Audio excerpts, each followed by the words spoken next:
Warm welcome to you all. So the topic of today's session is neonatal resuscitation. Now, the importance of this topic, like Dr. Mohandas has already said, this is one area that you will get. It's 100% question for you. There is no escape without knowing neonatal resuscitation. One station will definitely be neonatal resuscitation, and you'll be able to. You'll be asked to demonstrate. You'll be given a case scenario mostly, and you will be asked to do. You'll be checked out how you're proceeding with the case scenario. So they will change the scenarios in between. They will look how, and while doing, you have to speak also, like you are doing so and so, so and so. So this is a must question for all of you, and I think we can, without wasting much time, we will move to the topic. And I have divided this neonatal resuscitation or NRP into basically like two: basic NRP and advanced NRP. And basic NRP, we will deal with the initial steps as well as the positive pressure ventilation. And in the advanced NRP, intubation and chest compression or medication part. Now, the thing which we all should know while going for neonatal resuscitation is that we must be thorough with the basic NRP. And basic NRP, if you are well versed, you can very well save the lives of millions or hundreds of babies, and you can call for additional help even if you have difficulty in intubation or other things. Okay, so now the latest revision of the NRP is the 7th edition, that is NRP 2015. The NRP 2021, it is yet to be officially released. So like they have convened the meeting, and it is said that from Jan 2022, you can start using the NRP 2008 edition. So for the current exam going, you can still stick on to the latest, that is NRP 2015 edition. Now, the neonatal, which are the group of babies which will require neonatal resuscitation? So, approximately 5 to 10% only require resuscitation. The rest of the babies don't require your resuscitation efforts, and only up till 1 to 3% need extensive resuscitation.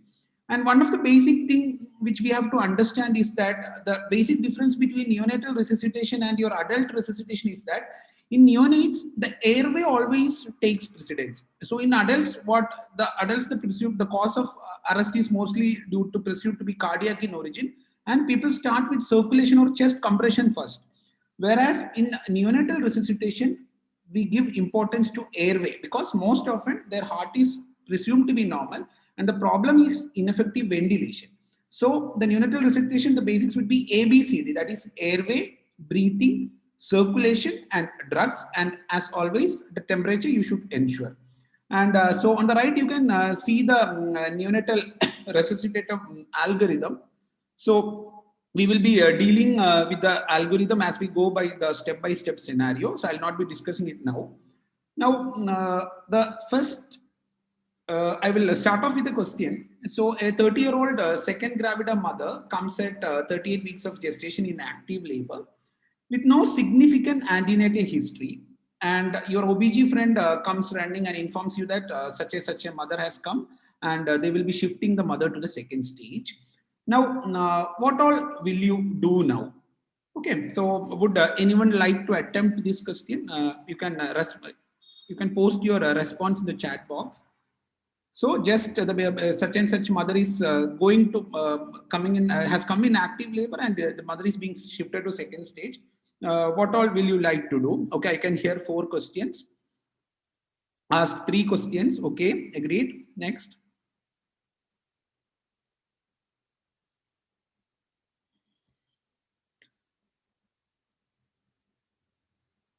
Any more answers?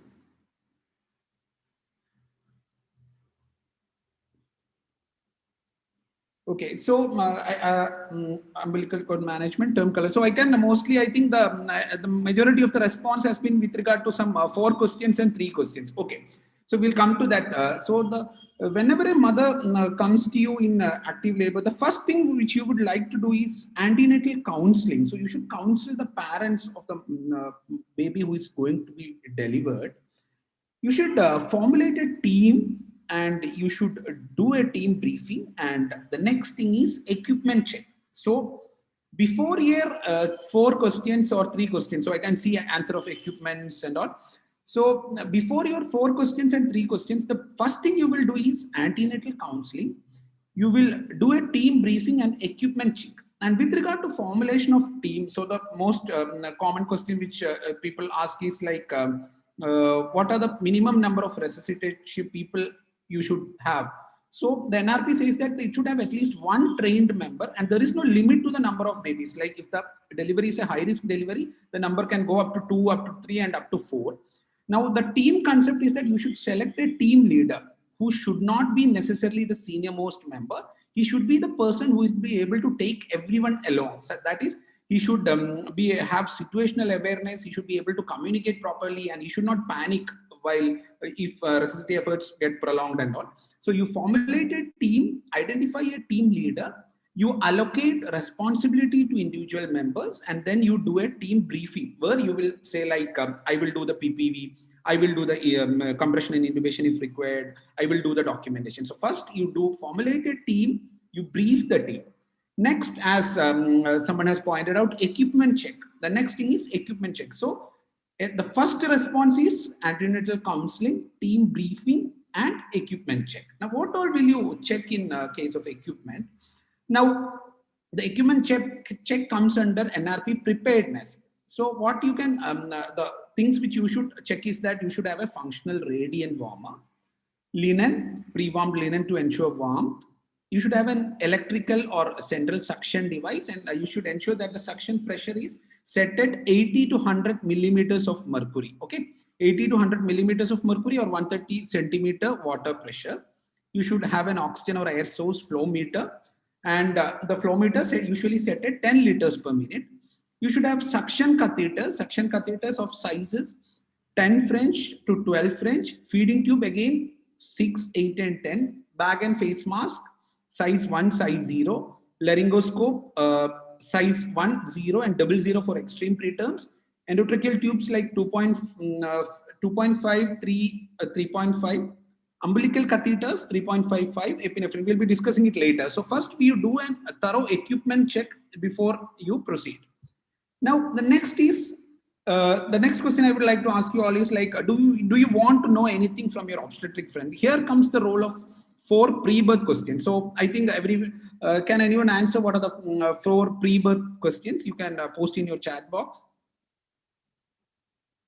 The 4 pre-birth questions you will ask before a baby is being born.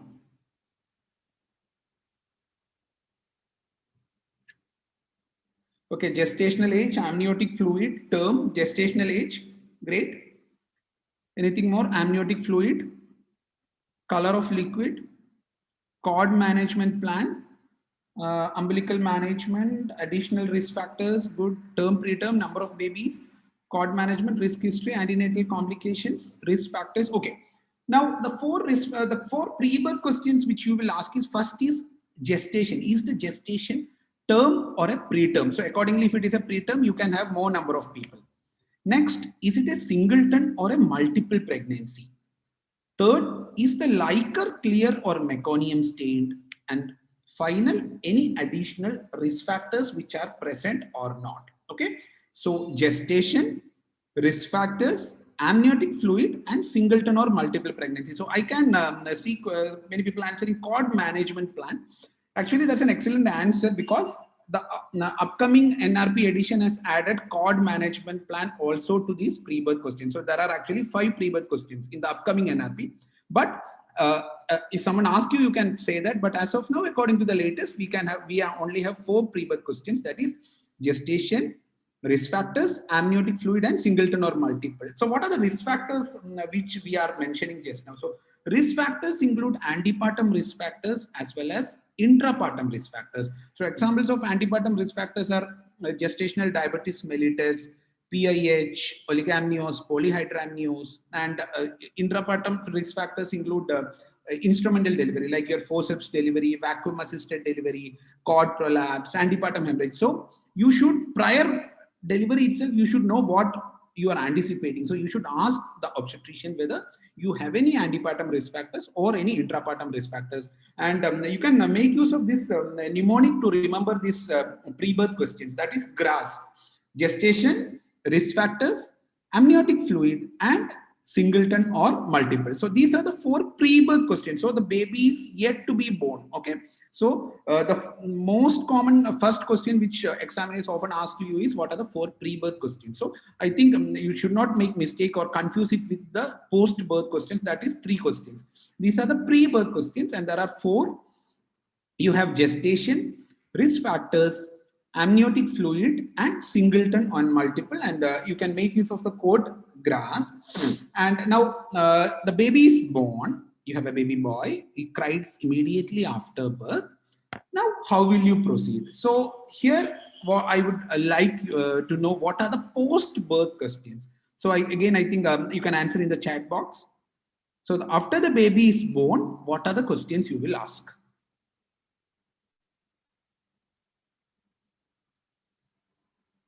Tone, okay, good. Term, tone, cry. Term, tone, cry. Term, tone, color. I'm seeing one color. Term, tone, cry, okay.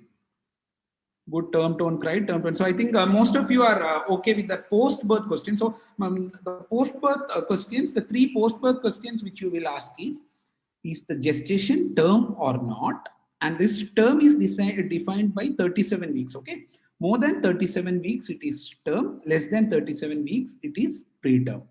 Term gestation. Next, you ask regarding the tone, whether the tone is good or not.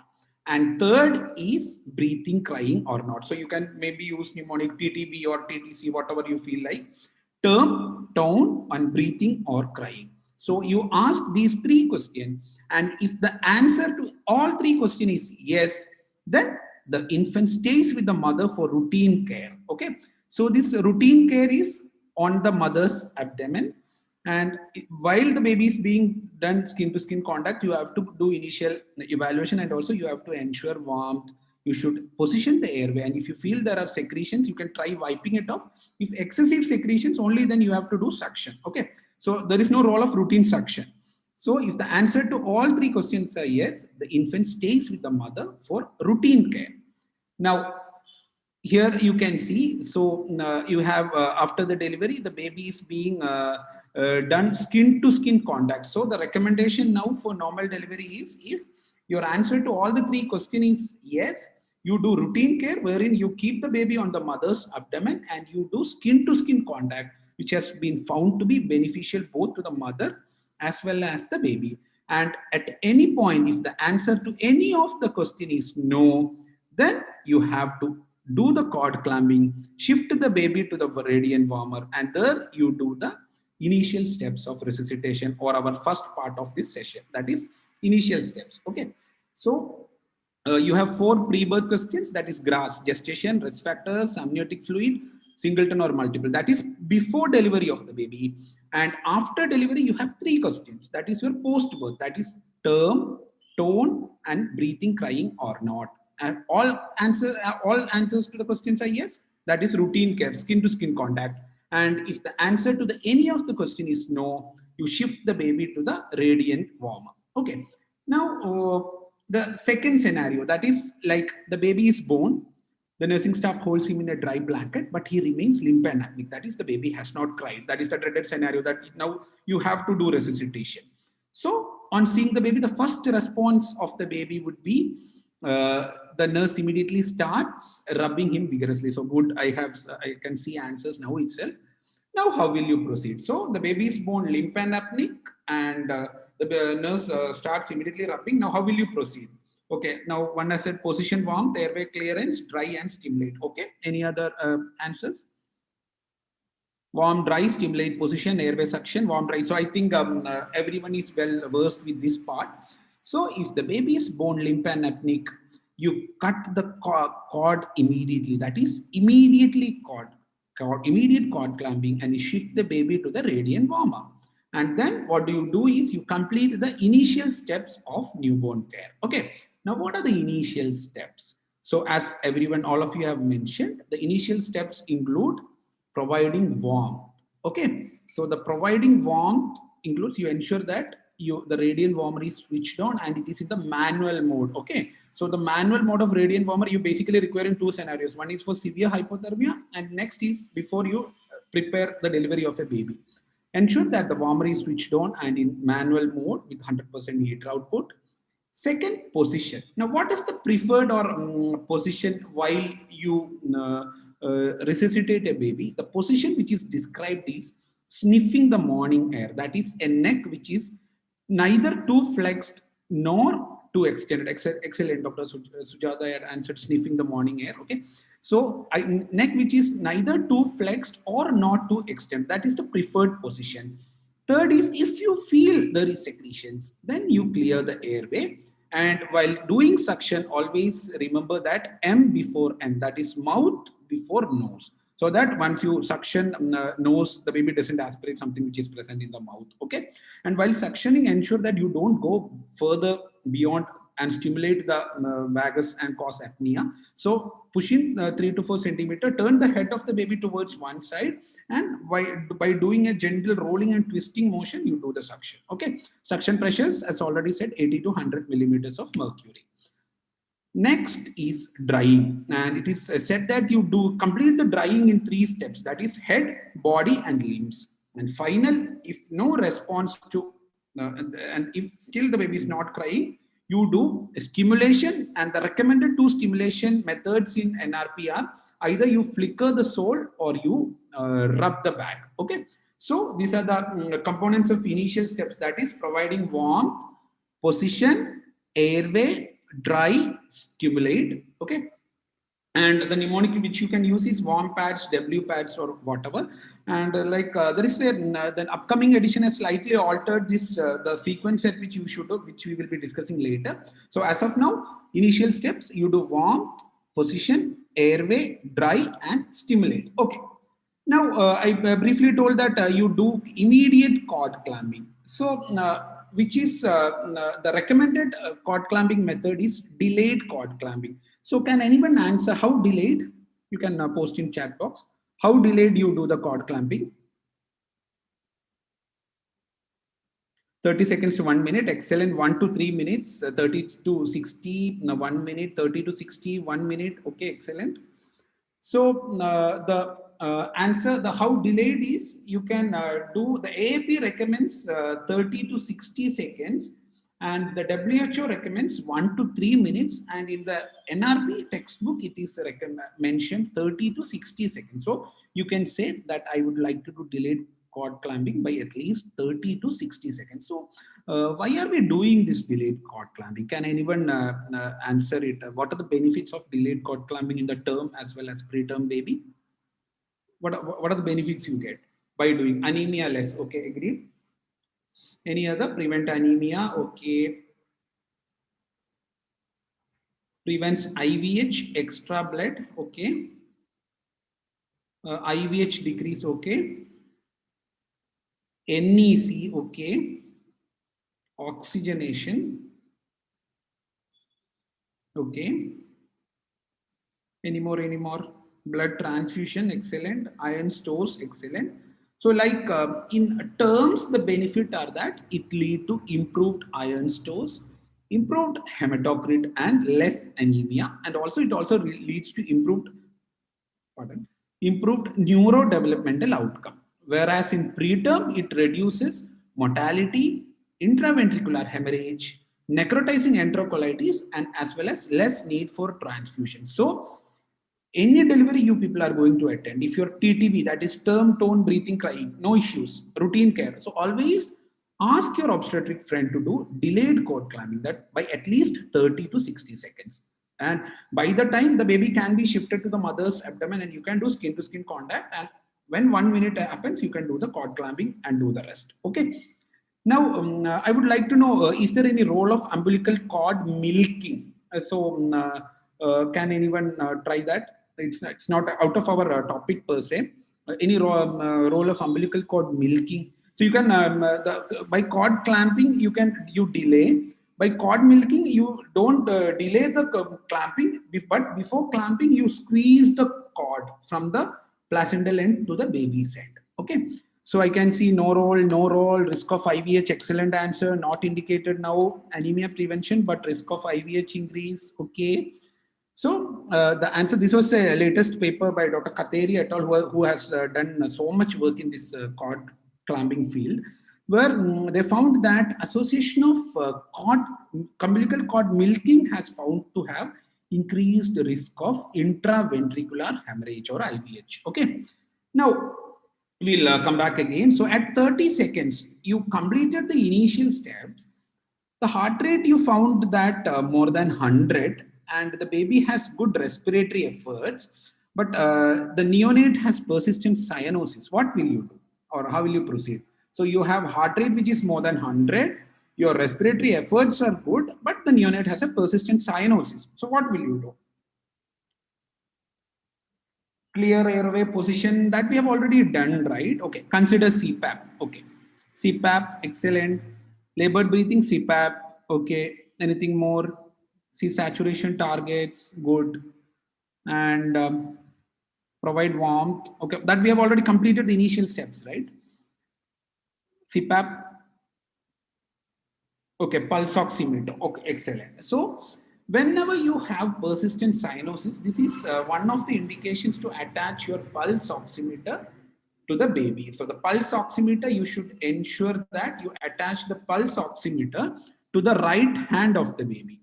And if the baby, after initial steps, if the heart rate is more than 100, his efforts are good, then you shift, you look whether the baby is having any labored breathing or persistent cyanosis. Here we have persistent cyanosis. So you can position and clear airway. You can attach pulse oximeter and oxygen or CPAP as needed. Like if you feel that the baby is breathing labored or is having distress, you can consider CPAP.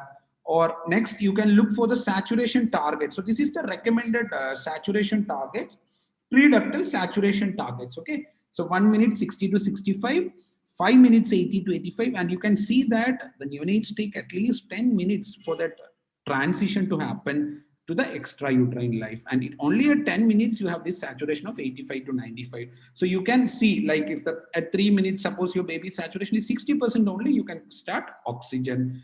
4 minutes again less than 75, start oxygen. So if the breathing is not labored, first maybe you can give a try of supplemental free flow oxygen. If you find that the baby has significant distress, you can consider CPAP. Okay, now how to give CPAP and all we'll be discussing later. Okay. Now, one more question I would like to ask here. How do you check heart rate after the initial steps? What are the recommended methods of checking heart rate after the initial steps?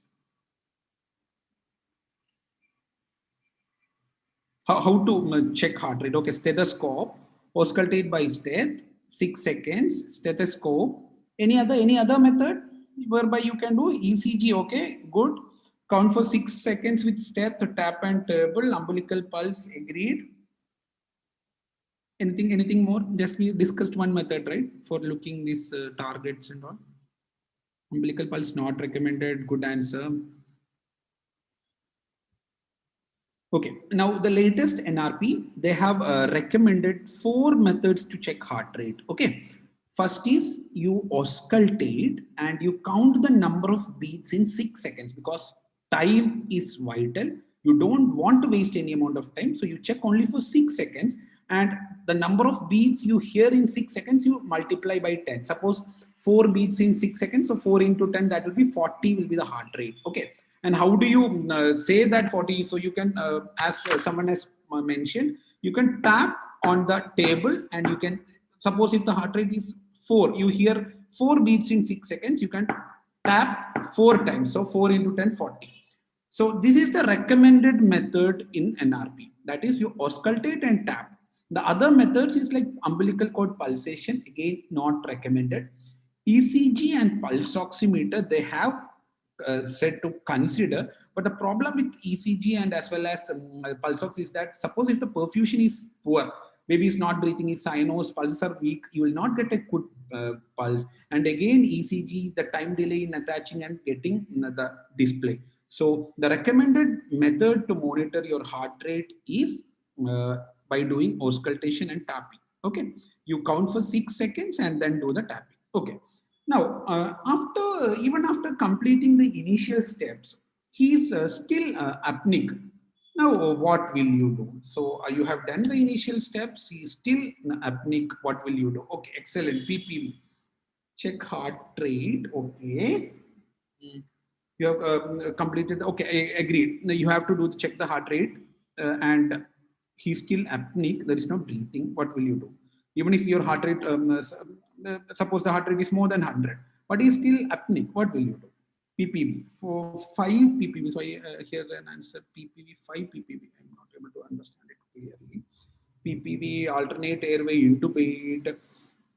MR SOPA, okay. Then cardiac monitoring, MR SOPA. So we are just completed the initial steps, okay.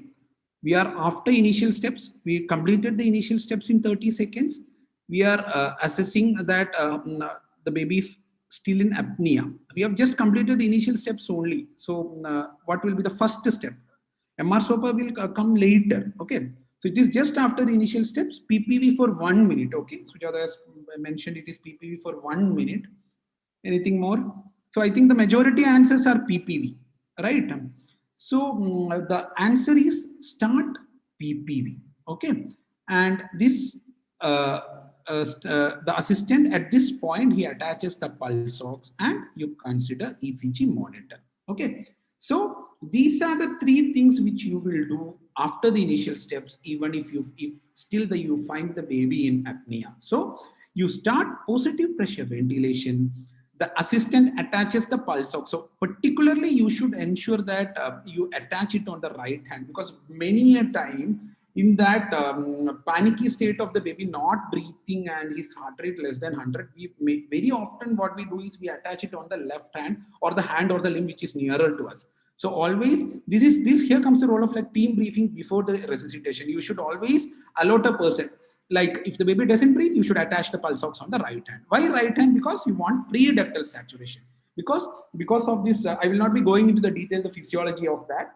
Because of the presence of ductus arteriosus, you always tend to get a decreased saturation or altered difference in the upper limb and lower limb saturation when if you attach in either of the other limbs. So always you prefer to attach it on the right hand.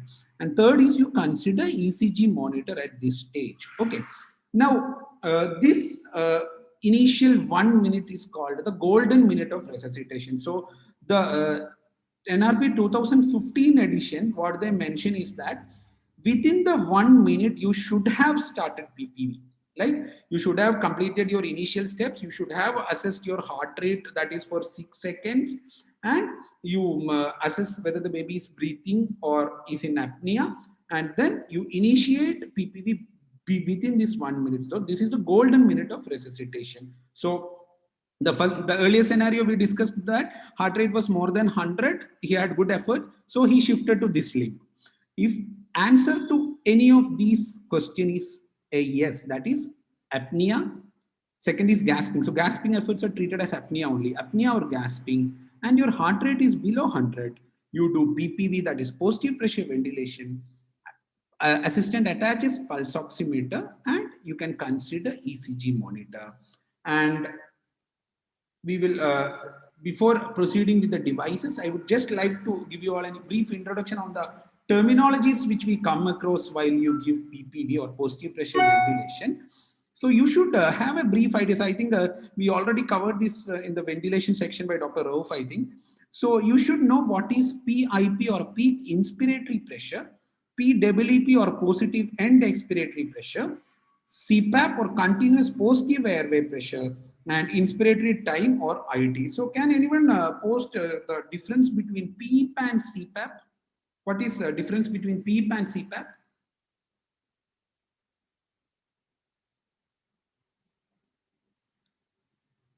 So what is the difference between positive end expiratory pressure and continuous positive airway pressure? CPAP provides FRC. Okay. Anything more? Difference between CPAP and PEEP. CPAP both inspiratory and expiratory. Good. Time duration. So I didn't get that. Time duration. What is the difference between CPAP and PEEP in time duration? CPAP is in a spontaneously breathing patient. Excellent answer. Anyone more? CPAP splints, okay. PP is for invasive, okay. And good. So now, first we will discuss what is PIP.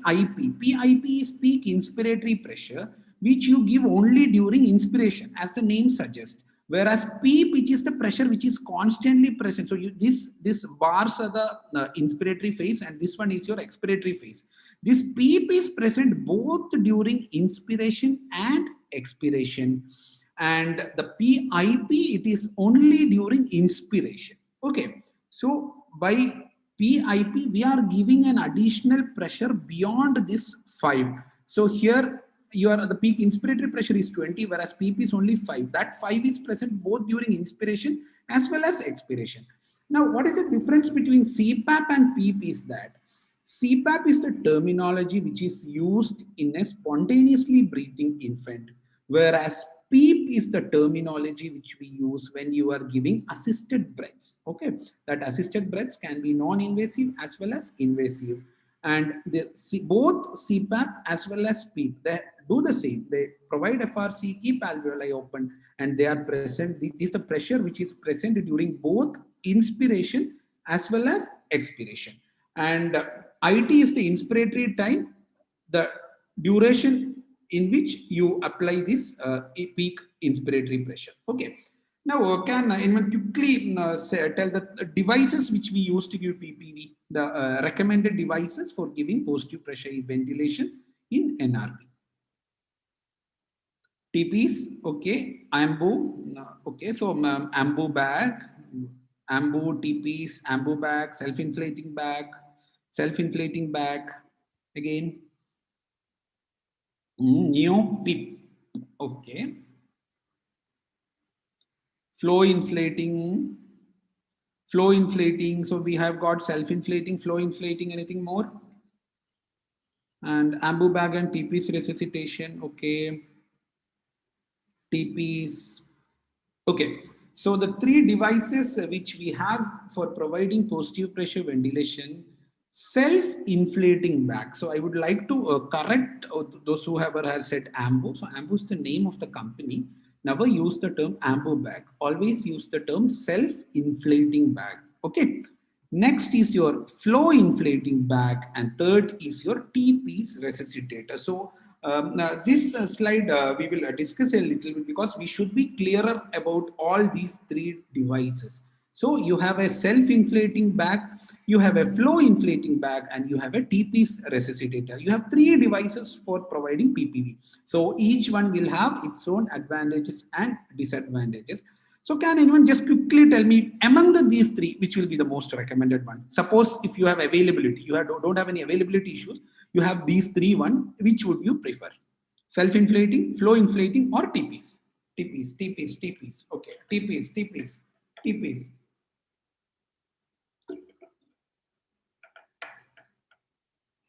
TPs. Okay, so I think there is no confusion in that at all. So the preferred is TPs. We will just discuss why it's preferred. So like first is self-inflating bag.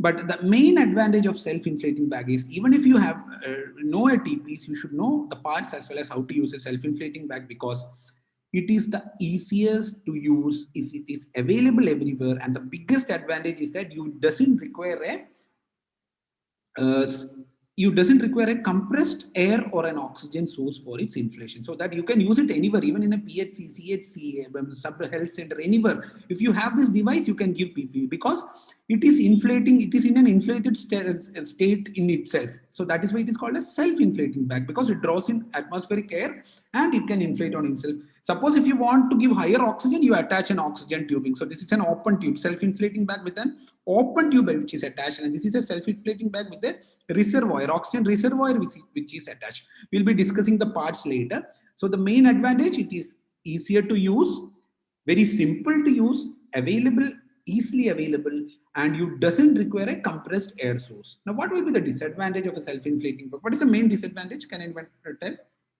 Why? What is the problem with a self-inflating bag?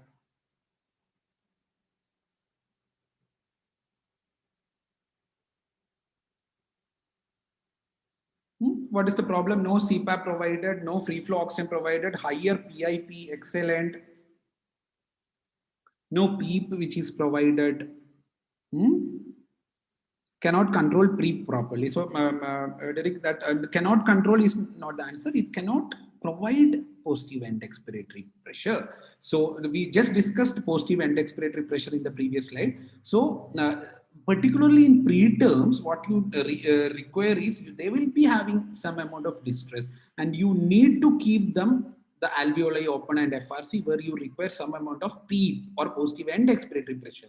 And unfortunately, our self-inflating bag, it will not be able to deliver this positive end expiratory pressure, one thing. Second, you cannot have any control over your PIP because it depends on how hard you squeeze. The pressure of one's hand will be different from others. So you'll be very difficult to control the PIP which is being delivered. You cannot give PEEP, and it is actually very difficult to use also and to keep count of this 40 to 60 breath. And that is, you have difficulty in controlling your inspiratory time also. Okay. So the major disadvantages is you cannot give PEEP as well as free flow oxygen, although you can give free flow oxygen through the open tail end of a reservoir. Okay, that we will discuss later. Now, the second is flow inflating bag. This I think every one of you would have seen in your anesthesia posting, because it's also called the anesthesia bag and it's used by the anesthetist in the operation theater. Now, as the name suggests, self-inflating bag, it inflates on its own, whereas flow inflating bag requires an oxygen flow. So you can see the flow. So you cannot use it in a place where you don't have an oxygen supply, oxygen or compressed oxygen supply. Okay, so you require some amount of flow to use. So that is why it is called flow inflating bag. So naturally, the disadvantages of self-inflating is not there. That is, you can provide free flow oxygen. So here you can see, by keeping this flow inflating bag with mask a little above the baby's mouth and nose, you can provide free flow oxygen. Here the person is providing positive and expiratory pressure through the flow inflating bag. Okay. Now, the main issue here is that flow inflating bag, again, the issue with the flow inflating bag is, it is again difficult to use compared to TP's resuscitator. Second is, again, you don't have any control over your PIP. It depends on how hard you squeeze. Okay. And the pressure delivery is actually very variable with a flow inflating bag. Now, here comes the third one, that is TP's resuscitator. I hope every one of you have seen TP's resuscitator in your unit. So the TP's resuscitator, so this is a, you see a box type thing with a dial. We'll be discussing the parts in the next slide. So the main advantage of a TP's resuscitator, it is called T because the outlet or the patient end is in the shape of a T. In TP's resuscitator, it provides constant pressure. That is, you have control over your pressure compared, unlike your self-inflating as well as your flow inflating bag. So you very well have control over your pressure which you are going to deliver, and you can provide PEEP, you can provide free flow oxygen. Now we can quickly skip through the components of this parts of the TP's resuscitator. Here you have a gas tubing, you have a gas inlet, then you have one dial, that is maximum pressure relief control valve, usually set at 30 to 40 centimeter.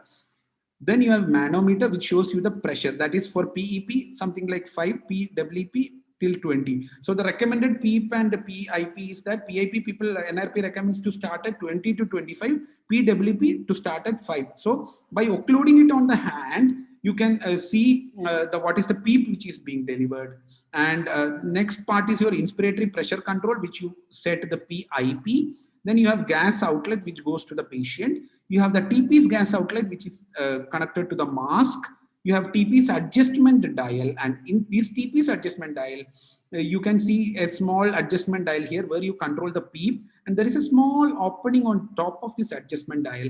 By occluding this opening, you can deliver PIP. Okay, so simply keeping it, suppose imagine that this hand is the baby's mouth and nose. Simply keeping it over the baby's mouth and nose provides PEEP, positive end expiratory pressure alone.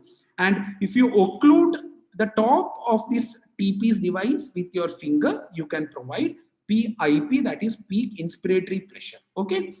Next, This is again how to adjust your peak inspiratory pressure. I have already told you this is the knob, and by adjusting it, you can this is the peak inspiratory pressure. It's showing in the manometer. It is showing 20. So by occluding, you can see that it is reaching up till 20. And simply, if you are not occluding and keeping the TP's resuscitator over baby's face, you can give PWP. Usually, you give 5. Okay.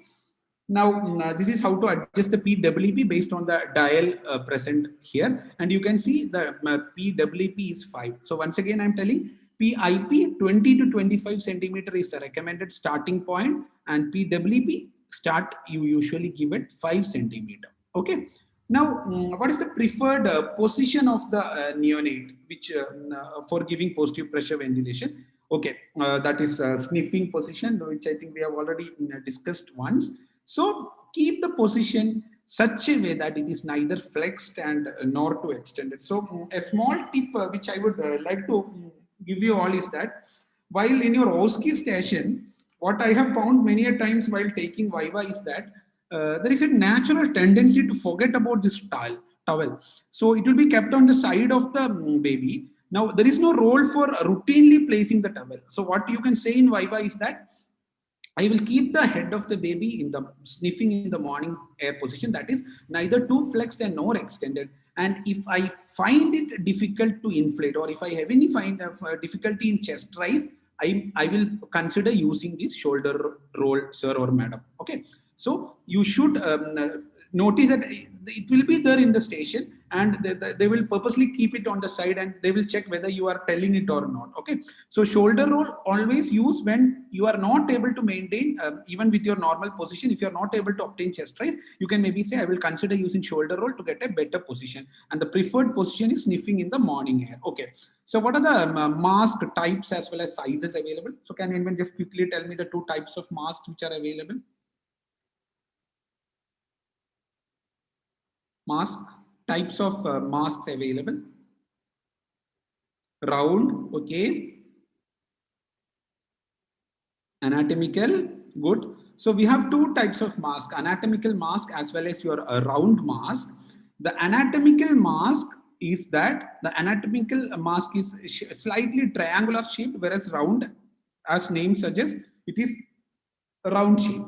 Now, what is the correct position of keeping the mask? So you should ensure that it rests on the chin of the baby, covers the mouth, covers the nose, and doesn't extend beyond the root of the nose. So this is incorrect. It is extending beyond the root, and it's very much extending.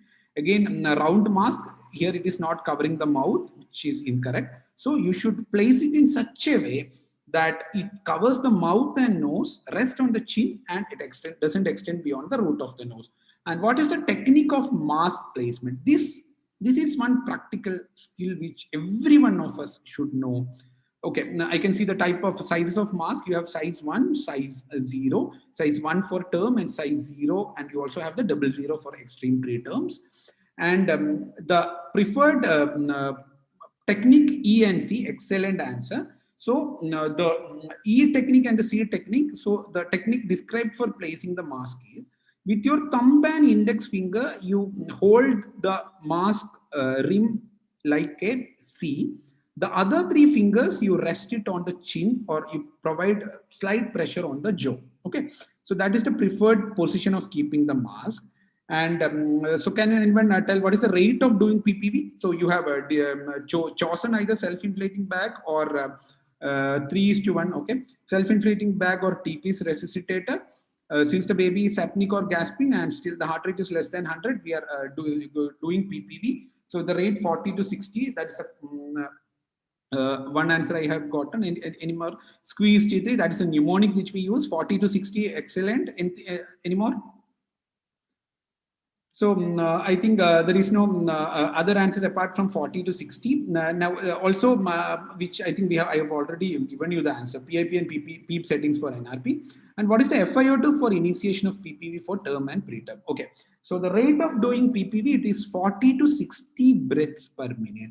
And the mnemonic for using this is squeeze 2-3, squeeze 2-3. So with this mnemonic, if you are going on for 1 minute, the final rate which you will get is 40 to 60. Okay, squeeze 2 3, squeeze 2 3, squeeze 2 3. Okay, so this is the first mnemonic of PPV. One more mnemonic will come later, so we should not confuse it with that while we discuss chest compression. Okay, so squeeze 2 3, squeeze 2 3, and the FiO2 for initiation. Term 21, I had one answer. Term 21, preterm 21 to 30. Okay, excellent, Jyoti. Any more answers? 21. Any more? 21 to 30. Okay. So so this was the earlier answer, that is PIP 20 to 25, P5, which we have already discussed. And for term, you start resuscitation with the room air, that is 21%. That is, you needn't even apply oxygen. And for preterm, you usually the recommended is 21 to 30. Now, why don't we start with 100? Because it has been shown that use of higher oxygen has led to increased oxidative injury to the newborn. Okay, so the recommended temperature. So we have discussed the 3 devices for PPV. So indication for PPV, that is heart rate less than 100 or apnea or gasping. 3 devices: self-inflating, flow-inflating TPs, rate 40 to 60, mnemonic squeeze 2 3, PIP 20 to 25, PEEP 5 centimeter, FiO2 term 21%, preterm 30%. These 5 things, no confusion at all. Okay, indication for PPV, devices for PPV, rate of doing PPV, and what is the mnemonic for that, PIP and PEEP settings, and FiO2 for initiation. Okay, now how will you assess your response to PPV? Here, when is the time to do the first assessment? At what stage? So you started PPV, when do you do your first assessment?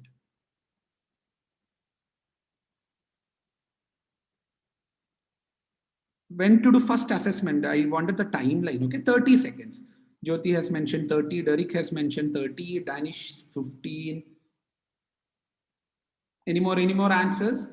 15 seconds again, 30 seconds, 15 seconds. So I think there is some confusion between 15 and 30, I think. So when to do, I will repeat the question, when to do first assessment, 90. Okay, that's an interesting answer, 90 seconds. Okay, Sujata, 30 seconds. Anything more? So the first assessment, no confusion at all. Okay, it is after 15 seconds. So you start PPV, you do your first assessment after 15 seconds, and you have 3 scenarios after 15 seconds. First is heart rate, which is increasing. Second, heart rate not increasing, but your chest is moving.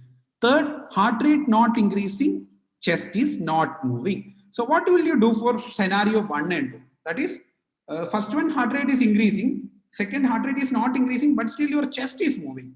So for scenario 1 and 2, what will you do? Continue PPV. Okay. Scenario 1 and 2, continue PPV. Heart rate increase, continue PPV. Okay. Check ventilatory steps. Nabasu, like your heart rate is increasing and your chest is moving. Even if your heart rate is not increasing, but chest is moving. So should we need to check ventilatory steps or not? Again, continue PPV.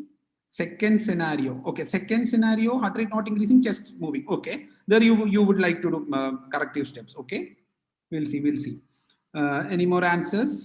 Scenario 3, MR SOPA. Sujata would like to do MR SOPA in heart rate not increasing, chest not moving. So the scenario 1 and 2, you continue PPV and reassess 15 seconds later. Okay, so the crux is that movement of the chest. If your chest is moving, even if your heart rate is increasing or not increasing, don't worry, because chest is moving means you are giving the PPV correctly.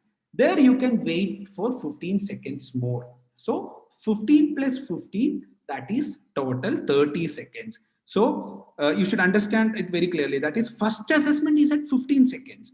And if at the 15 seconds, if the chest is moving, you can reassess after 15 seconds. That is total 30. But if your chest is not moving, you cannot wait for 30 seconds for your the next assessment. So always, that is why the NRP has told that after 15 seconds, just check your chest rise is okay or not. If chest is not moving, then there is some problem. But if your chest is moving, even if your heart rate is not increasing, you can do 15-second more PPV. And the second assessment comes after 30 seconds. So the main funda is 30 seconds of effective PPV. Okay, 15 plus 15. If after 15 no chest rise, then it means your PPV is ineffective. Then you have to do something else. Okay, I think Naba is clear in that. And the scenario 3, what will you do for scenario 3 specifically? With heart rate not increasing, chest not moving. What will you do? Heart rate not increasing, chest not moving. MR SOPA, Hemant said, corrective steps, okay. MR SOPA, MR SOPA, MR SOPA. I think we are giving an answer flooded with MR SOPA. So what you do is ventilation corrective steps. And when to do next assessment, we will discuss ventilation corrective steps. You people have answered correct only, okay? The next assessment will come after 30 seconds of positive pressure ventilation that moves the chest, okay? So always after you ensure that the chest rise is there, always you can do your assessment 30 seconds, that you can continue total for 30 seconds. Now, the same question, I think, which we have already discussed this scenario. After 15 seconds of first assessment, his heart rate is 5 in 6 seconds, that is 50, that is less than 100. It is not increasing. You observe that the chest is not moving. So heart rate not increasing, chest not moving. Our third scenario, okay. What next? You do ventilation corrective steps. So the mnemonic is MR SOPA. So can someone quickly type the full form of this MR SOPA? Chest compression. We have not yet reached there because heart rate is not increasing, chest not moving. We have only given 15 seconds. So first you do is ventilation corrective steps. Then only you think of chest compression. We will discuss that indication later. Mask adjustment, reposition airway. So I got the full form for the first two. Suction, mouth and nose, open mouth. Then the last PA, I have, yes, pressure increase. One more. Alternate airway, excellent. So the mnemonic for ventilation corrective steps is MR SOPA. You do mask adjustment, reposition. I think there's a small spelling mistake from my side there. There is no mask readjustment, that is mask adjustment. Mask adjustment, reposition head, suction mouth and nose, open the mouth, increase pressure. So what do you mean by increase pressure? We started with 20, 25, right? If you need, you can increase it up to 25, 30, no problem, okay? And alternate airway, there is two alternate airway, that is endotracheal tube as well as laryngeal mask airway. So after 15 seconds, if still the heart rate is below 100, you can chest movement, ventilation corrective steps and alternate airway. So mask adjustment. So always one thing I would like to make you all clear is that you don't do all these 6 steps at once, because I once had this impression initially that we do all these steps at once. So always first do MR, then you reassess, then do SO, reassess, then do the PA. So first, so no need to do the whole 6 now. If even after doing MR, that is, you slightly adjust the mask, reposition the head, the chest rise has happened. So no need to complete the rest. Okay. Now MR you did, just suction, chest rise has come. So no need to proceed further.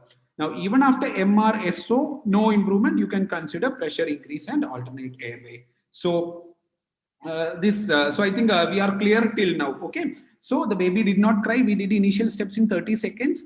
After initial steps, if the heart rate is less than 100 or apnea or gasping, you would start at PPV. First assessment after 15 seconds. If no chest rise, there is the point you do ventilation corrective steps. And if after ventilation corrective steps, chest rise started happening, then when will you do your next step? That is 30 seconds. Okay. So after ventilation corrective steps, because initial 15 seconds, no chest rise.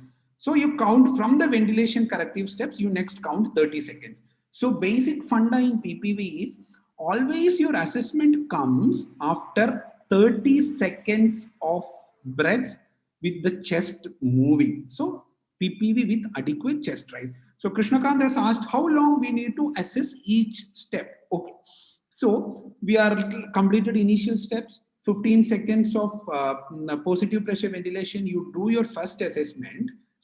Then heart rate, chest is not moving, ventilation corrective steps. You adjusted the mask and you reposition. Then you can just give 2 to 3 checked breaths. So Krishnakant, there is no need to give like so many breaths. So after mask readjustment and repositioning, then you can just give 2 to 3 check breaths. That is what they say. That with 2 to 3 check breaths, you will know now whether chest raise is happening or not. If no chest raise, again go to SO. Again, you give 2 to 3 chest breaths. So there is no particular timeline which is described for that MR reassess and SO reassess. Okay. Hope I am clear. Now, the another scenario, the 30 seconds even after completing the initial steps, heart rate is more than 100, has got good respiratory efforts, but the neonate has labored breathing. So this, I think we have discussed it earlier also. There the issue was persistent cyanosis, where I told you can give either free flow oxygen or you can, based on your saturation target. Now, if you have labored breathing, what you have to give is give CPAP. And as I already said, you can give CPAP either by a flow inflating bag and by TP's resuscitator. Now you can see that you are occluding it. You are not occluding this top dial, opening in the top dial. So you are not, if you are not occluding, no PIP. If you are not squeezing, no PIP. So just keeping this mask alone with a flow, it will provide positive end expiratory pressure. Okay.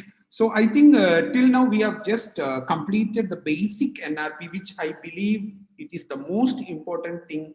You people should not be having any doubt in your basic NRP. So we first did an antenatal counseling, team briefing and an equipment check.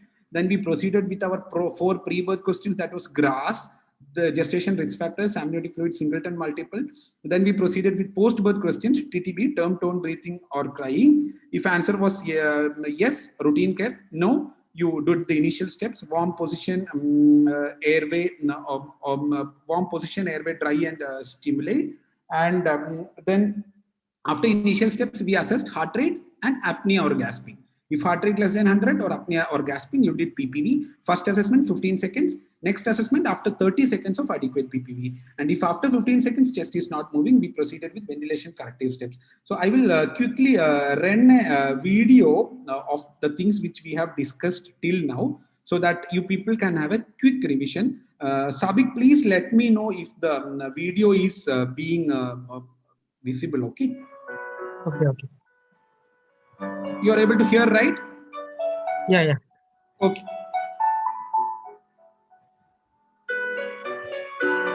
Sabik, we have time, right? Yeah, it's clear. It's clear. You have time. Yeah.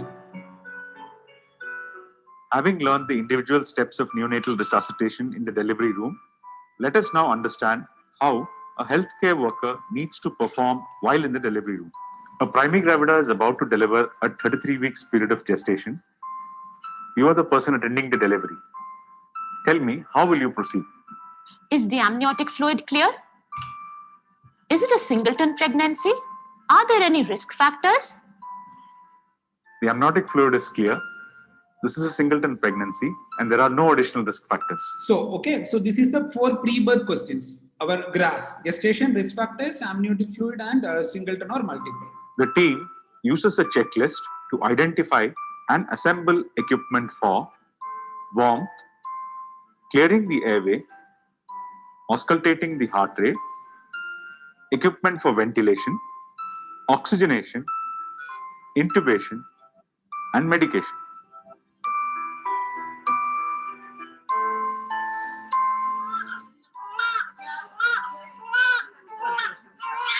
Is the baby breathing or crying? Is the muscle tone normal? The baby is breathing. The baby has good muscle tone. I would place the baby onto the mother's abdomen and simultaneously dry the baby so as to decrease heat loss. I would wait for 1 minute before the cord is clamped. I would remove the wet linen and wait for 1 minute. And I will do ongoing evaluation of the baby. 1 minute is over. The cord can be clamped. Okay, so this is our first scenario. Baby happy, everyone is happy, baby cried, no issues. You keep the baby over the abdomen. So you can just hear the madam what she was saying, like ongoing evaluation. So even if the baby is on the abdomen, you should ensure that the baby's color is okay, breathing is okay, because this they can go in for apnea at any time because of the secretions and also always you should do ongoing evaluation. That is the term which we use even if in routine care. Okay. Okay, sorry. The baby breathing or The baby has good muscle. as to decrease heat loss, I would wait for 1 minute before the cord is clamped. I would remove and I will do ongoing evaluation of the baby. 1 minute is over. The cord can be clamped. After cutting the cord, I would place the baby for ongoing skin-to-skin contact over the mother's chest. Cover the baby and mother with a warm towel. Place a head cap on the baby. Continue skin-to-skin contact and help the baby initiate breastfeeding. During routine care, I would continue monitoring for color, baby's breathing, and temperature.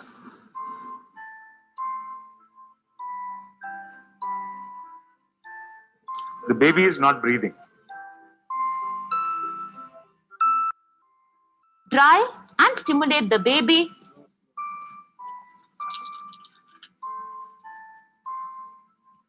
Place the baby in proper position.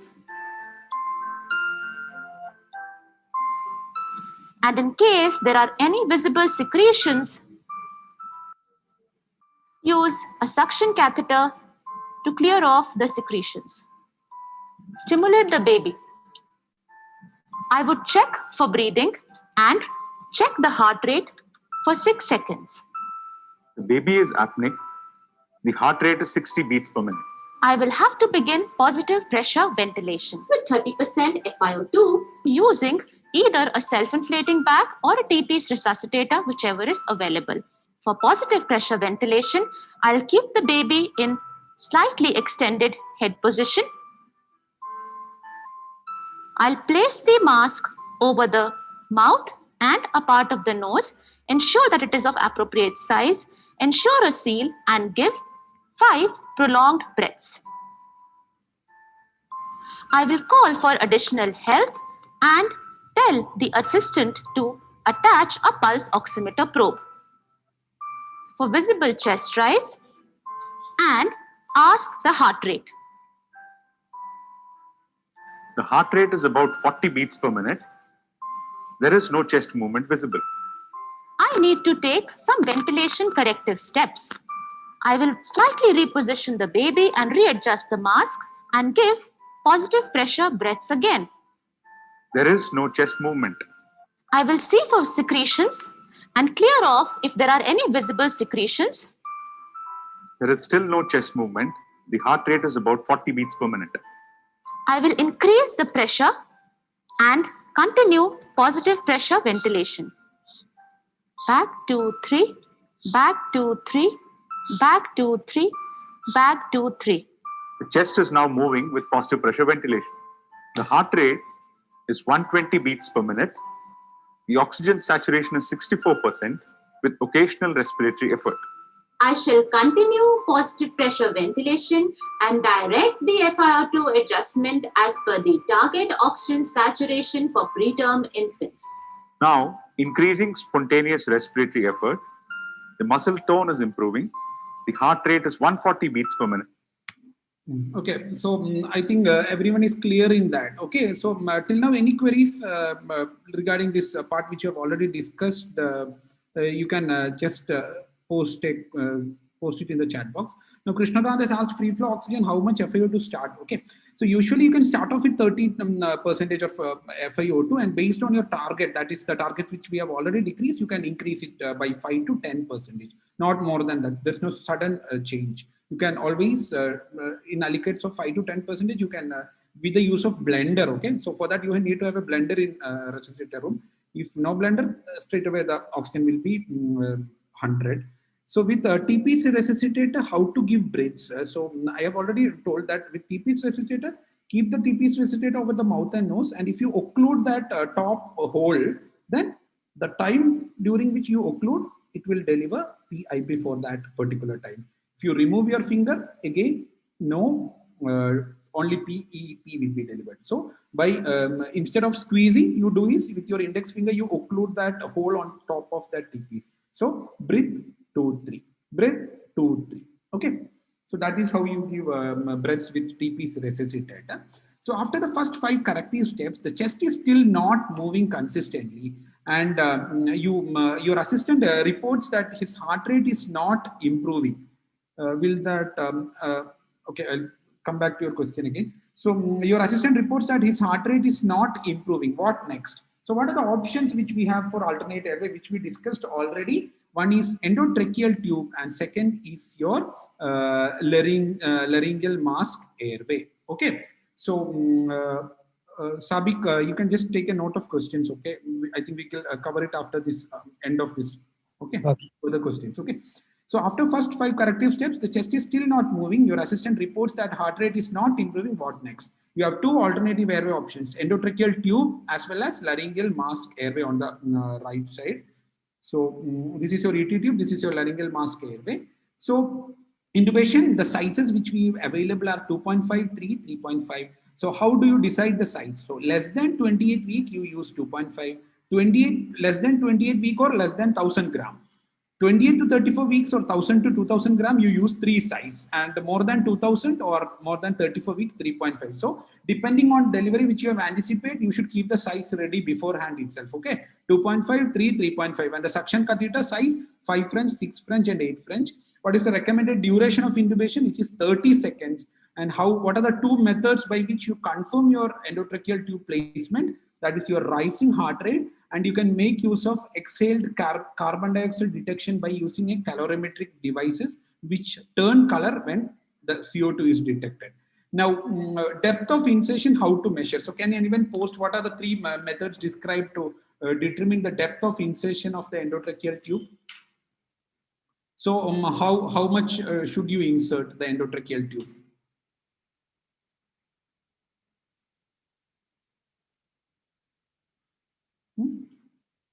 Weight plus 6, NTL plus 1, 3 into size, the size, NTL plus 1, weight plus 6, okay.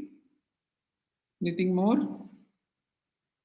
So the weight plus 6, it was there in the earlier NRP. So the present NRP that described one of the method is NTL plus 1. So what is this NTL? Nasotracheal length. So from the nasal to the tragus you measure and you add 1 centimeter. Suppose you get 6.5, so you insert it till 6.5.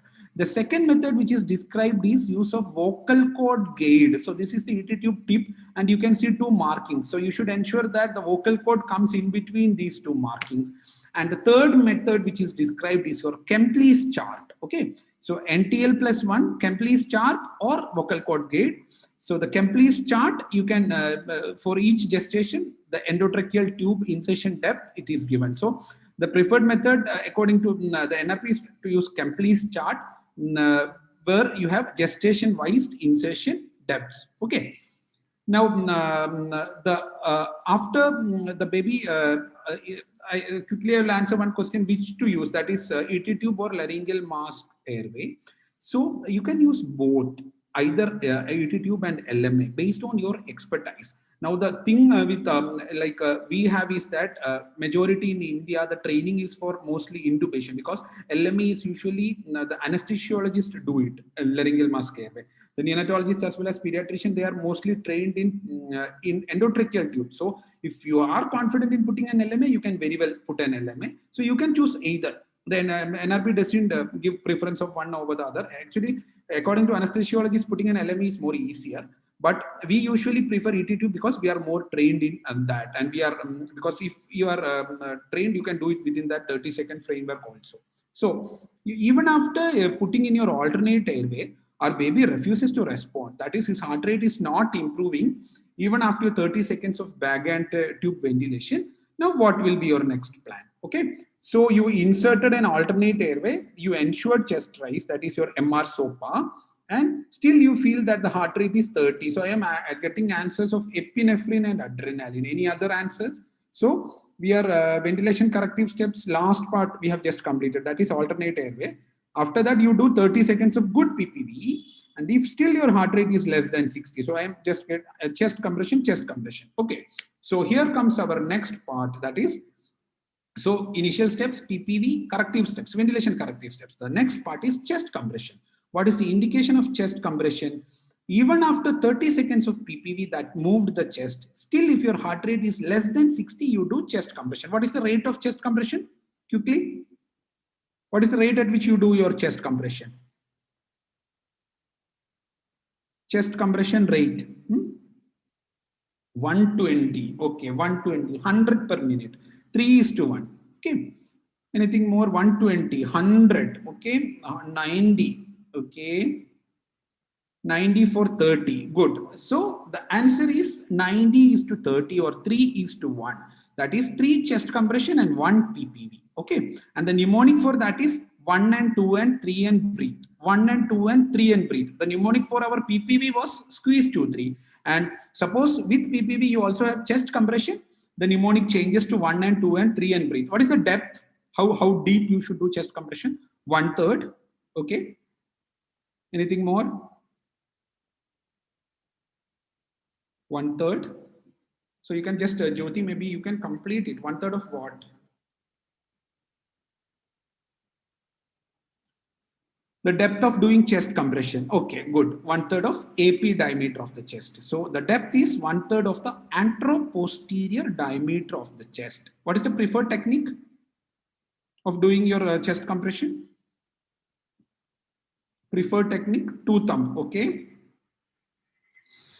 2 thumb, 2 thumb, 2 finger, 2 thumb. Okay. So the preferred technique is your 2 thumb technique, not the finger technique. Okay. And when will be your next assessment? So you started chest compression, okay? When will you do your next assessment? After how many seconds? So I'll give you MCQ type of answers. Option like 30 seconds, 60 seconds, 90 seconds, 120 seconds. When do you do your next assessment after starting chest compression? 30, 1 minute, 2 minutes. So I think you people have answered all of my options, I guess. Second, 60, okay. Okay.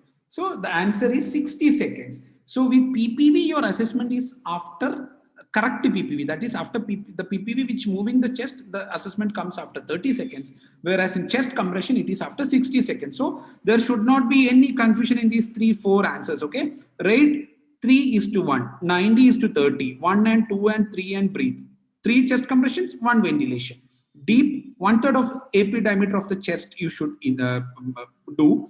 Technique 2 thumb, and after 60 seconds you do the next assessment. So after even after putting in an alternate airway, and the another point is that there is NRP doesn't give an exact timeline on when to do alternate airway. Like let's say ventilation corrective steps, if after 5 steps no chest raise, you can do alternate airway.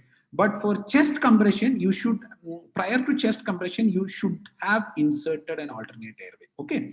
So if the heart rate is less than 60, before starting chest compression, you insert alternate airway, intubate if not already done, then only you do chest compressions, coordinate with PPV 3:1. And the next caveat is that you should ensure that the oxygen is 100%. Okay. So before chest compression, 2 things.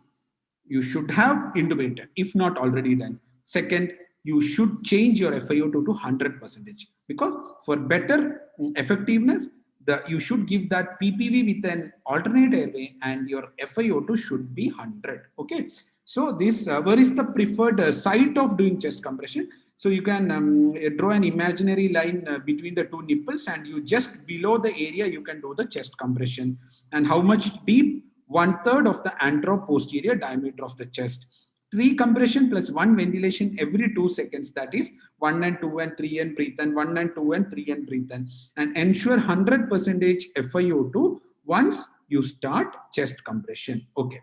Now, after 1 minute of chest compression, your heart rate is still 4 in 6 seconds. That is 40. What next?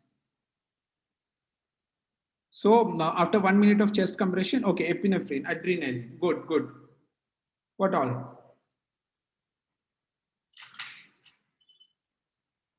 Epinephrine, IV adrenaline, IV alone, Ravi. Is there any other route which we can use?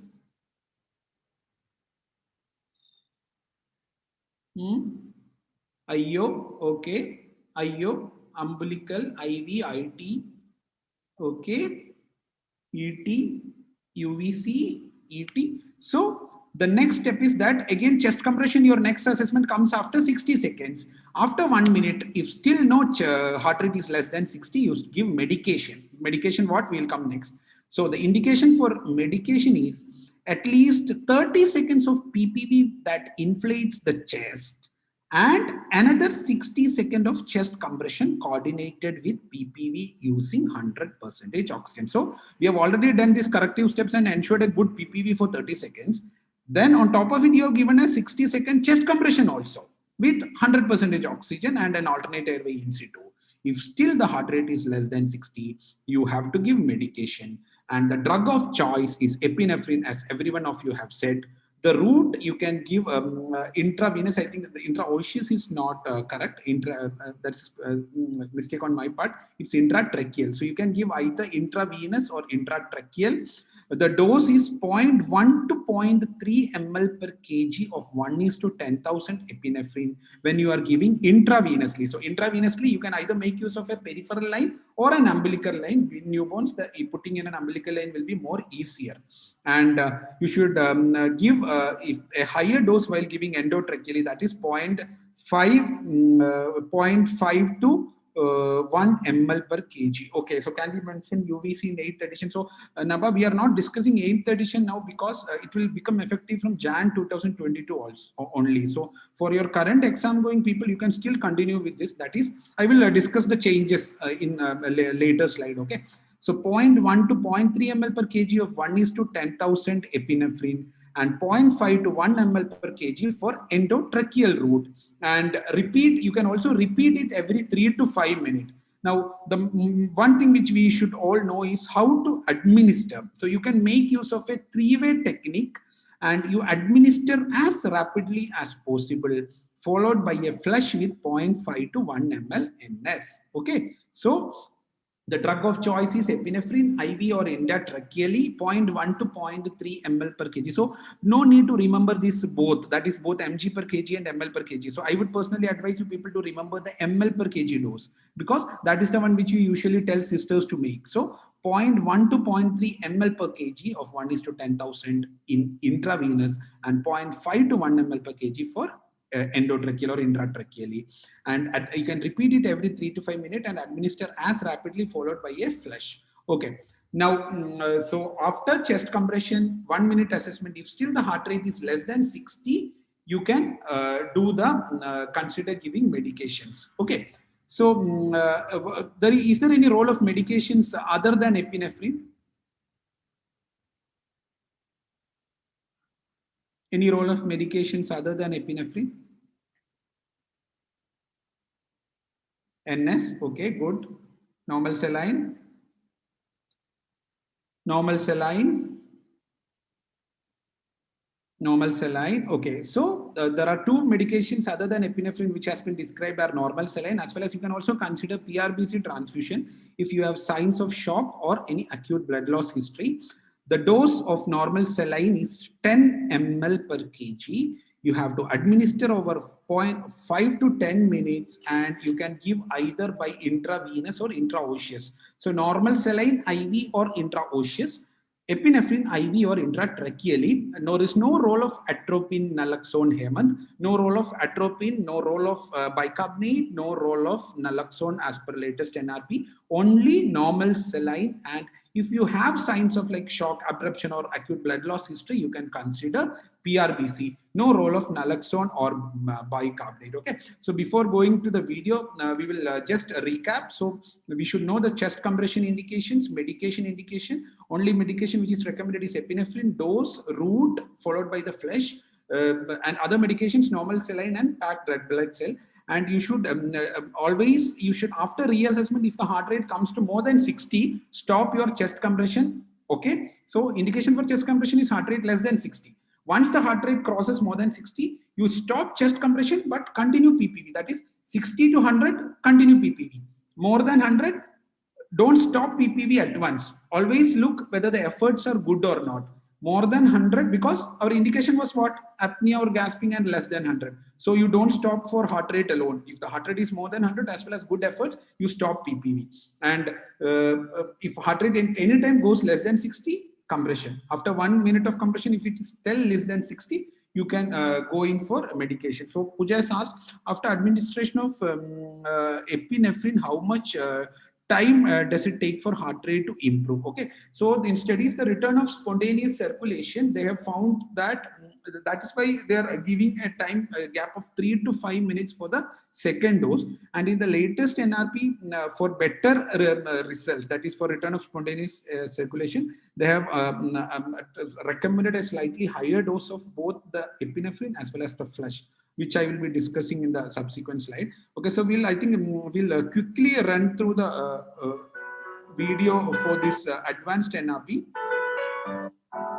Okay, so the baby is born. Positive pressure ventilation has started, and even after 30 seconds of effective positive pressure ventilation, the baby is not breathing, and the heart rate is 60 breaths per minute. Okay. How will you proceed now?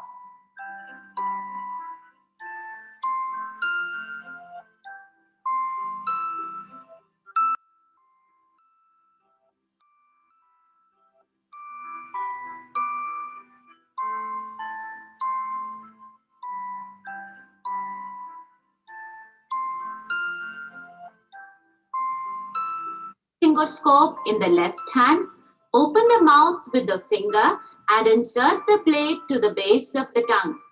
Lift the blade correctly.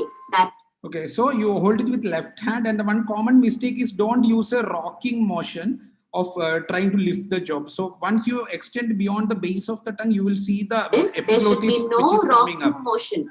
Request cricoid pressure if needed. Identify the landmarks. Take corrective action to visualize the glottis if it is required. Insert the tube from the right side. Note, the tube does not have to be inserted through the center of the laryngoscope blade. Align the vocal cord guide with the vocal cords. Remove the laryngoscope and then hold the tube against the baby's palate. Breathe 2, 3. Breathe 2, 3. Observe 4. Breathe 2, 3. I shall also observe 4. The rising heart rate and the improving oxygen saturation. Breathe 2, 3. Breathe 2, 3. Breathe 2, 3. Breathe 2, 3. The heart rate is more than 100 beats per minute. However, the baby remains apneic. The oxygen saturation on the pulse oximeter is 72%. I shall continue positive pressure ventilation and direct the FiO2 adjustment as per the target oxygen saturation for preterm infants. Since the heart rate is normal, I shall now start preparing for transport while continuing the monitoring of oxygen saturation. And I would also like to update the parents. The heart rate is about 40 beats per minute. I shall call for additional help if necessary and ask the assistant to increase the oxygen concentration to 100% and then count 1 and 2 and 3 and breathe, 1 and 2 and 3 and breathe, 1 and 2 and 3 and breathe. The heart rate is 70 beats per minute and rising. The pulse oximetry is starting to detect the signal. However, there is no spontaneous respiration. We shall discontinue chest compression but continue. The heart rate is more than 100 beats per minute. The oxygen saturation is 90%. The tone is improving and the baby is beginning to have good spontaneous respirations. Gradually start decreasing positive pressure ventilation. Keep on monitoring oxygen saturation and prepare for transport of and normal saline for fluid. The heart rate is 30 beats per minute and not increasing. Pulse oximetry is not detecting a signal. I need an emergency venous cannulation. Please give me an umbilical catheter, a stopcock, and normal saline for flush.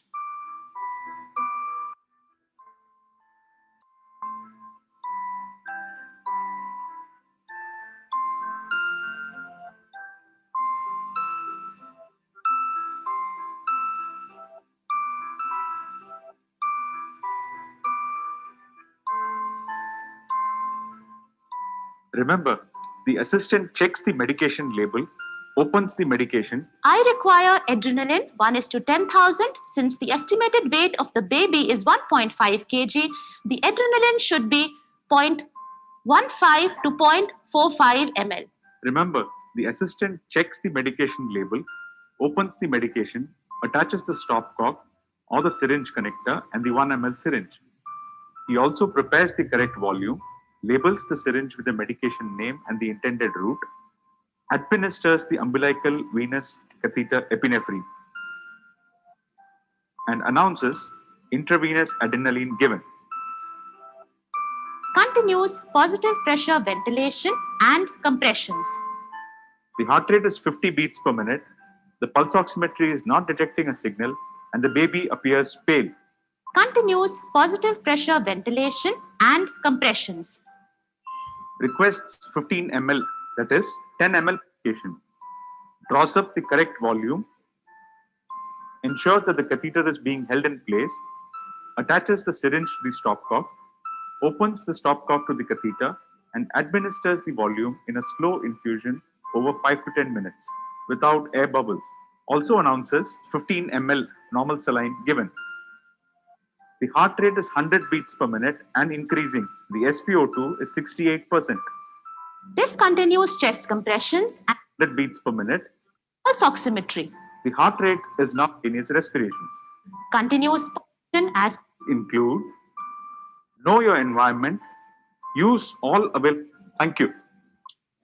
So, okay, so this, I think this slide is also important. What are the key behavioral skills which we should know in NRP? That is, you should know your environment, where your things are, what all to look for, use all available information, that is risk factors of mother. You should anticipate and plan prior hand, identify a team leader, communicate effectively, delegate workload optimally, allocate your attention wisely so that once you are doing chest compression, it's not that you forget everything else. Use available resources and always call for additional help when needed and maintain a professional behavior.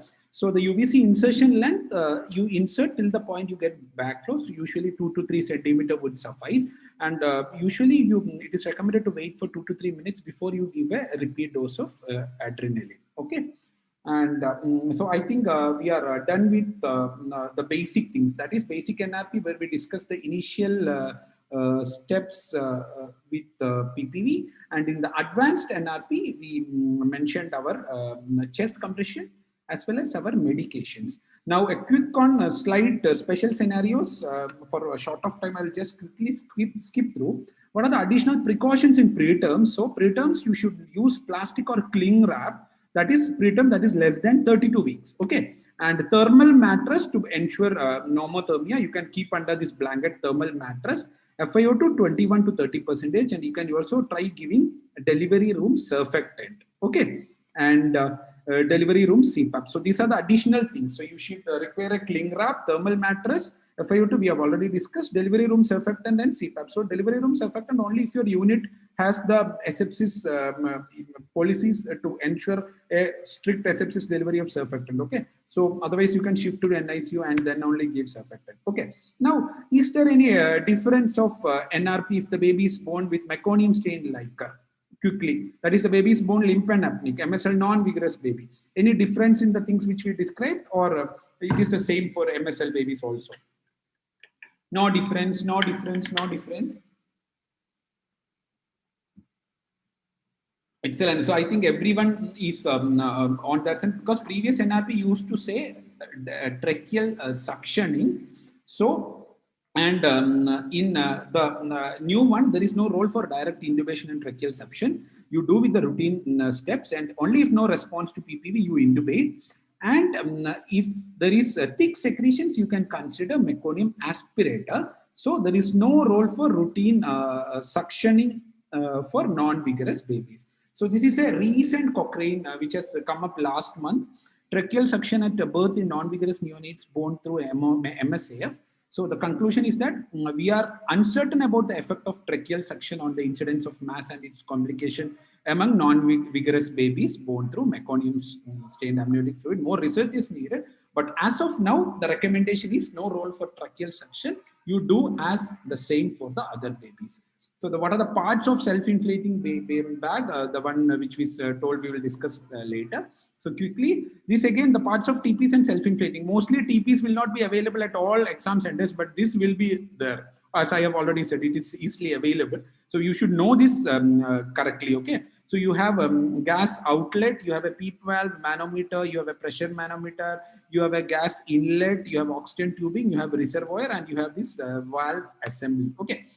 And now, how to disinfect self-inflating bag? You can use gas sterilization, except for valve assembly and autoclave on 2% glutaraldehyde. Okay. Now, what is the correct method of mask placement? I think we have already discussed it. The position C and E technique, which is more clearer in this picture. Okay, C and as well as E technique.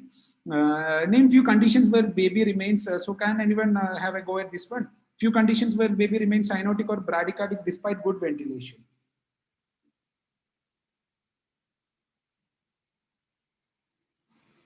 Congenital heart disease. So excellent. So congenital heart disease, congenital heart block, and PPHN. Okay. And what are the indications for non-initiation of resuscitation? So you have less than 23 weeks, malformations and all, you can consider non-initiation. Okay.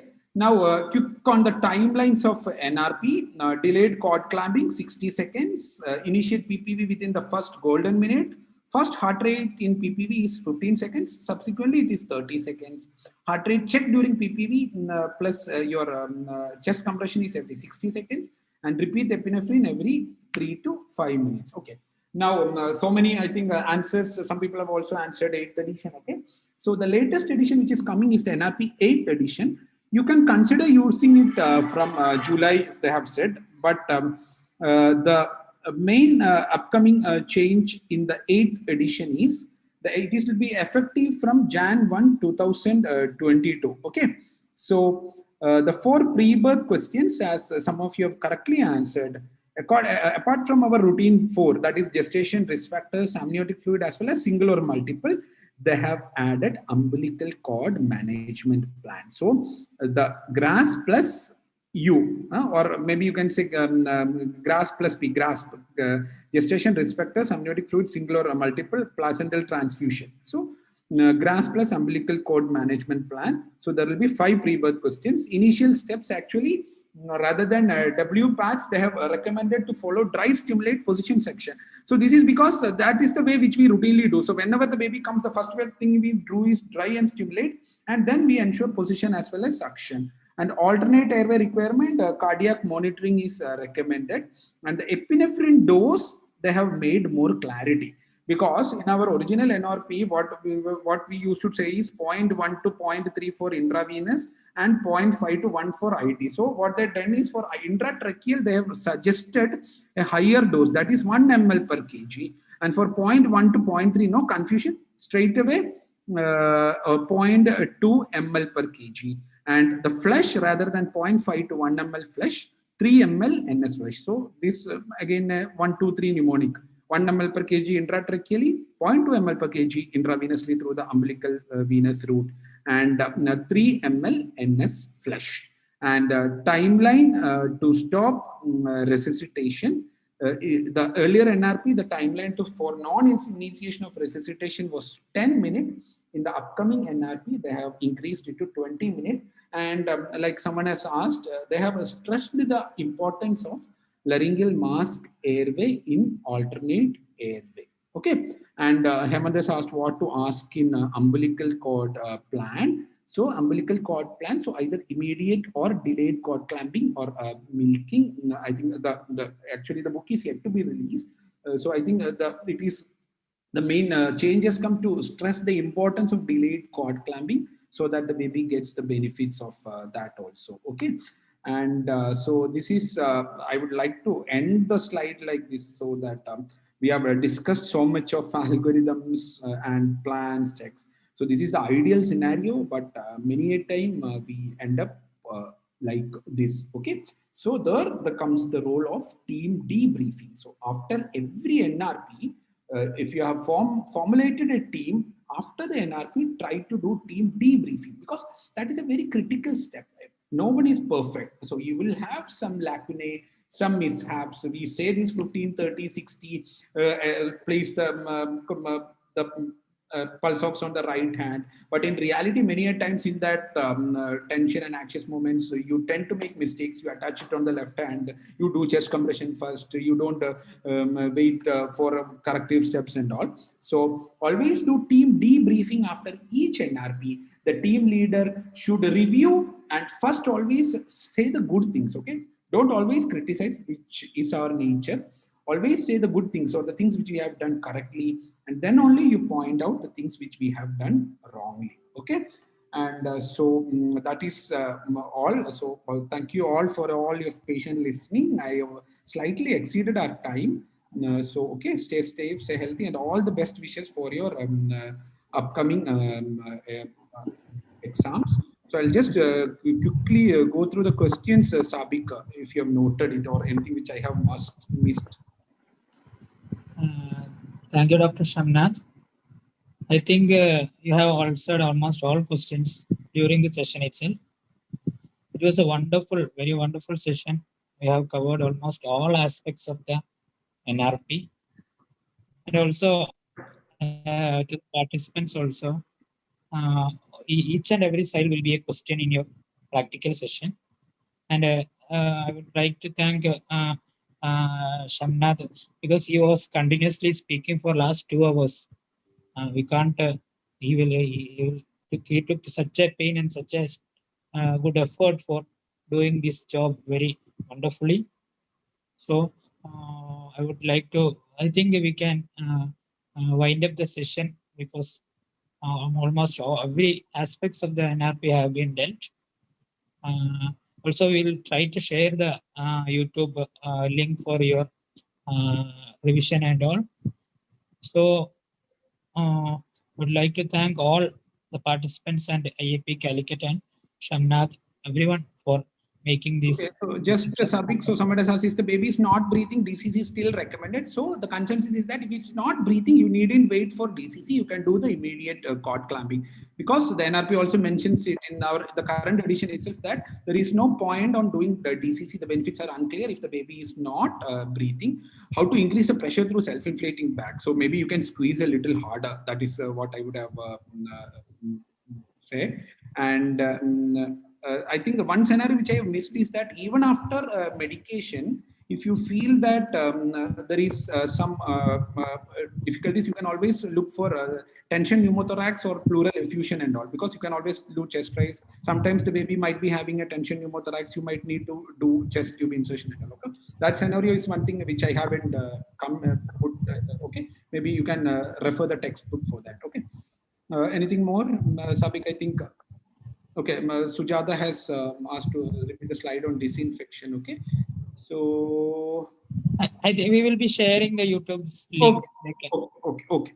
See in there. Anything else you need to discuss, Dr. Shamnath, or we will wind up?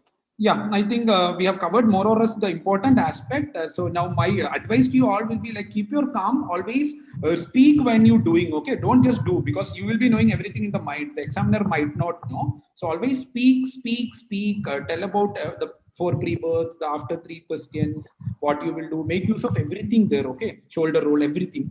Just be interactive with the examiner. Also, one thing I have noted is in the exam, they are expecting the exact wordings used in the NRP, exact timing. Any change, they will cut off the mark. Okay, till UVC is placed, definitely you should continue with PPV and chest compression, okay?